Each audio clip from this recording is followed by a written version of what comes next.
আমি এখন সংগ্ৰামত অৱতীৰ্ণ হৈছোঁ। এই সংগ্ৰামখন কাৰ কাৰণে? আমাৰ ভৱিষ্যত প্ৰজন্মৰ সুৰক্ষাৰ কাৰণে। আজি আমি এটা কথা স্পষ্টকৈ কৈ দিছোঁ, আৰু মাৰ খাই জীয়াই নেথাকো থাকিম দেই। আমি আৰু মাৰ খাই জীয়াই নেথাকো।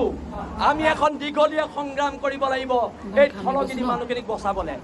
আজি শিৱসাগৰ পুলিচ, আপোনালোক চব খিলঞ্জীয়া মানুহ, ইয়াত পুলিচৰ বিষয়ববীয়াসকলো আমি আপোনালোকক শ্ৰদ্ধা কৰিছোঁ, কিন্তু আপোনালোকে বেৰিকেডটো লগাই পেলাই কি বুজায়?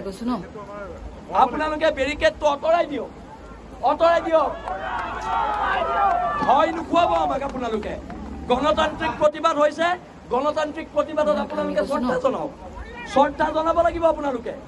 আপোনালোকে বুধেশ্বৰ গগৈক যে হত্যা কৰিলে, সেই হত্যাকাৰীজনক আজিলৈকে আপোনালোকে ধৰিব নোৱাৰিলে, আৰু ইয়াত এতিয়া বেৰিকেড লগাই বীৰত্ব দেখুৱাব আহিছে।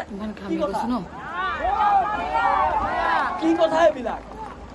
যদি জেললৈ পঠিয়াই মোক পঠিয়াই দিয়ক, কিন্তু খিলঞ্জীয়া মানুহে শিৱসাগৰ ৰাজপথত খোজকাঢ়িবলৈ ওলাই আহিছোঁ, অধিকাৰৰ কাৰণে ওলাই আহিছোঁ। আপোনালোকৰ চৰকাৰৰ মুৰব্বীবিলাকে খুব টুইট কৰে।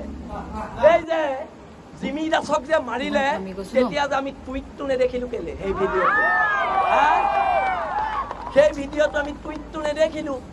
টুইট নে টিট কিবা এটা কৰি থাকে আপোনালোকৰ মুৰব্বীজনে, সেইটো আমি নেদেখিলোঁ। এতিয়া কথাবিলাক হৈছে, আমি সিদ্ধান্ত ল'লোঁ আমি মাৰ খাই জীয়াই নাথাকো আমি মাৰ খাই জীয়াই। আৰু আজি ইয়াত শিৱসাগৰ জনগণে এটা সিদ্ধান্ত লওক, কিহৰ মাৰোৱাৰী? কোনোবা অসমীয়া শ্বহীদৰ নামতহে ঠাইখিনি শিৱসাগৰ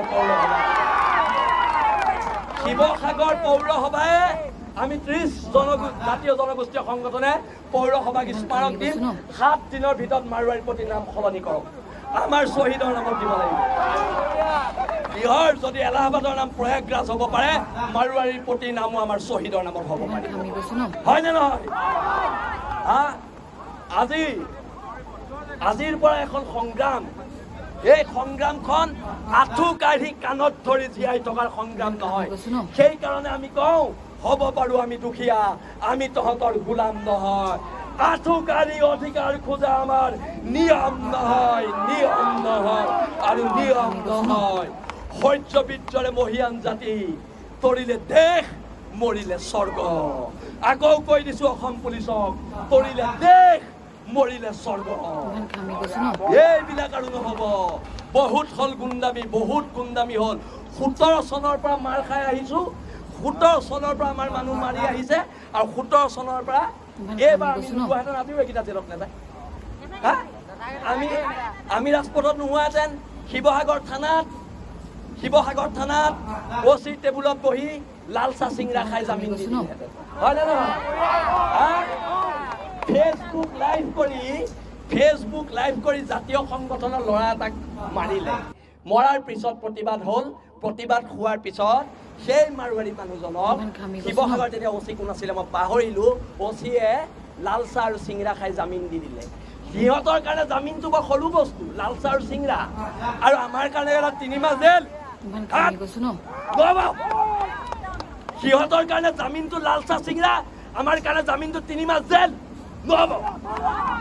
কিহৰ আইন? আপোনালোকৰ আইনখন ক'ত যায়গে? মাৰোৱাৰীকেইটা দেখিলে ক'ত যায় আইনখন আপোনালোকৰ?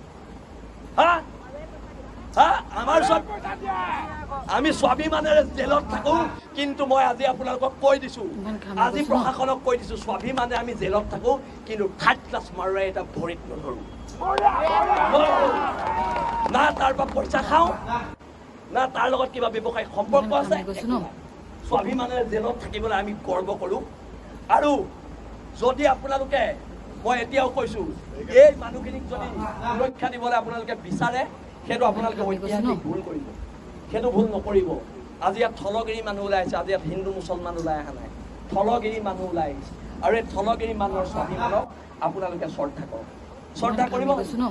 শিৱসাগৰ পুলিচ প্ৰশাসনে শ্ৰদ্ধা কৰিব লাগিব, কাৰণ আজি ইয়াৰ SP খিলঞ্জীয়া মানুহ, তেখেতৰ লগত কথা বতৰা হৈছে, গণতান্ত্ৰিক আন্দোলন কৰিম বুলি আমি কৈছোঁ, কাৰণ তেওঁ খিলঞ্জীয়া মানুহ। ইয়াৰ OC খিলঞ্জীয়া মানুহ, ইয়াৰ এডিশ্যনেল SP খিলঞ্জীয়া মানুহ কাৰণে আমি আপোনালোকক শ্ৰদ্ধা কৰিছোঁ। আপোনালোকে বেৰিকেডটো আঁতৰাই দিয়ক, আমি খুব শান্তিপূৰ্ণ গণতান্ত্ৰিকভাৱে ইয়াৰ পৰা আগবাঢ়ি যাম আৰু সকলোৱে মিলি